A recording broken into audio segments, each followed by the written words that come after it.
Maayong gabi sa tanan. You know what? Dugay kay ko naka-create ani nga video because kapila na ko siya gibalik-balik. I don't know how to express my emotion right now. Kay medyo nasakitan jud ko mga my dear. Painful kay sa kuha ang mga panghitabo karon sa Philippines. I'm not saying I'm making this one to connect the situation to get viral or whatsoever. Dili ko ingon ana nga pagka-person gyud. Medyo nasakitan lang ko sa mga panghitabo karon sa Philippines kay dili man ingon ani ang ako ang na-experience good when I was still there working as a public school teacher. Karon mga my dear, makaingon ko wala ko sa Philippines karon. Pero kung ako i-understand ang situation, masakitan gihapon ko kay naa dito akong family, ang akong mga relatives, nga grabe intang lisuda sa kinabuhi. Dili lang kami nga family, daghan pa kaayo mga tao sa Mindanao, sa Visayas, and the entire Philippines nga grabe intawong lisuda ang kinabuhi. Kita na ko ang mga video sa mga teachers, mga estudyante nang gihilak, adunay mga tao nga nagsuffer in town sa ilahang mga sakit nga basig terminal na ilang situation, 50-50 ang kahimtang, unya naka-encounter yun ato pagkalisod kaayo sa sitwasyon. Unya given ba nga ang country Philippines grabe intang pobriha. Unya nagsuffer ta ani karon dili na ko ma-imagine gyud ang sitwasyon sa Philippines. Murag wa ko kabalo sa ano ko siya. I don't have the resources to help everybody. Dili man ko ingon anak kadato, dili po ko sikat. I cannot get support from other people para matabangan ang ako ang countrymen, especially in Mindanao right now nga grabe gid in taon kabugat o grabe ka in taon ka intense ang ilang na experience today. Traumatic kaayo sa ilaha ang earthquake nga nahitabo karon sa Mindanao. So I don't know kung unsa ilang gipangbati karon.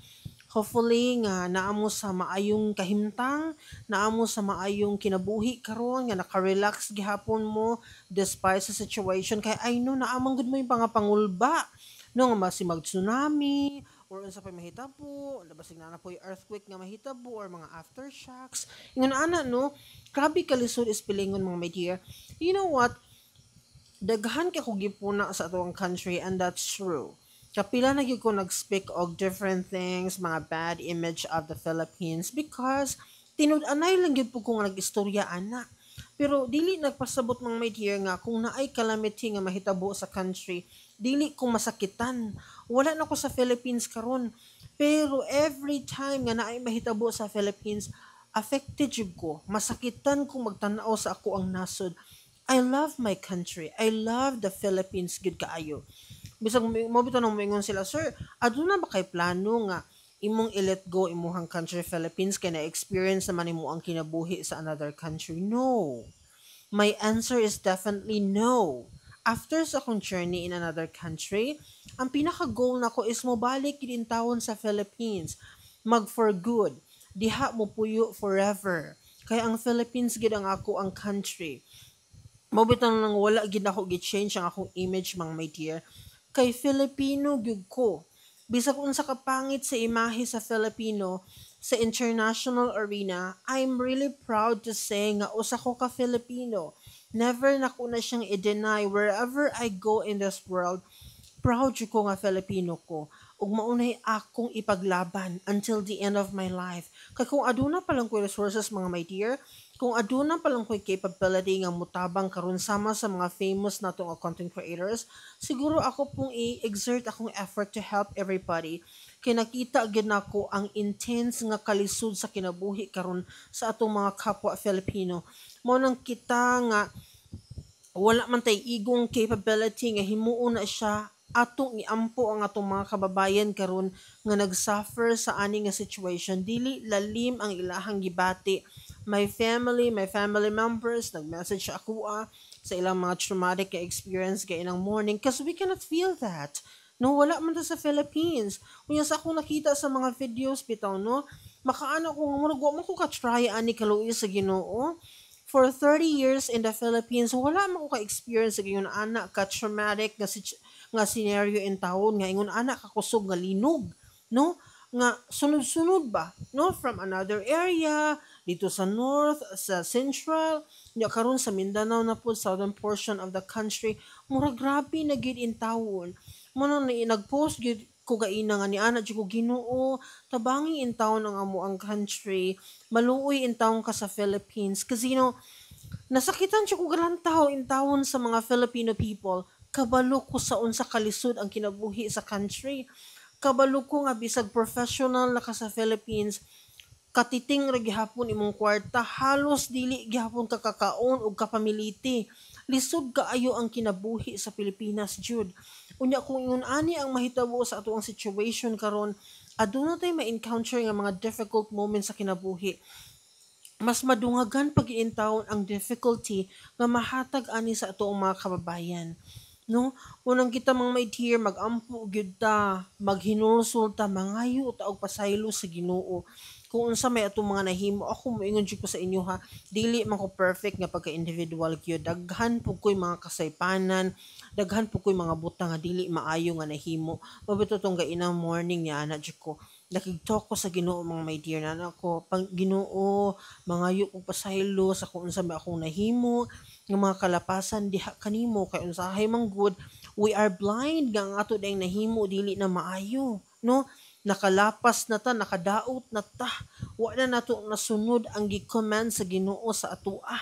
Ngun ana no, kay murag at some point mga my dear, ato pud siyang ma-evaluate, kay murag bag wake up call siya, no? Murag bag niingon ang Ginoo nga Filipino people, murag nakalimot na mo sa akoa.